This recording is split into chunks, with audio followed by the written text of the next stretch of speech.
How to export edited images from Canva for various platforms. Hello guys, this is Atticus and welcome back to another tutorial video.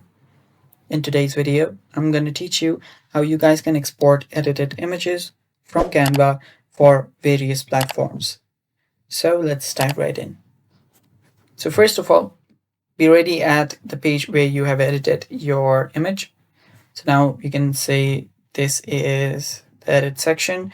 I can simply keep on editing. I can change my filters and stuff. So if you don't know how to get here, first you will, let me just discard this. Head over to your canva.com. Then you'll see the photo editor option. Tap on photo editor. And after you tap on it, you can choose a photo that you want to edit. So these are from my drafts. I can tap on either one.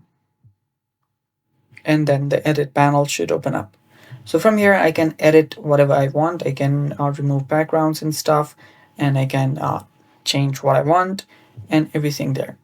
So after I've basically done my edits, what I can do is, let me just edit this, simply change a filter. You will see this download option right here. Tap on download, and the download should begin.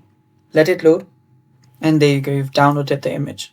After the image has been downloaded, you can then use it for whatever platform that you want. You can post it on your Instagram, you can post it on your Facebook, you can use it on your if you've made a pamphlet, you can use it on your mail. You can do it whatever you want. And that's basically how you export edited images from Canva for various platforms. And that's all for today. Thanks for watching. Stay tuned for more, and bye bye.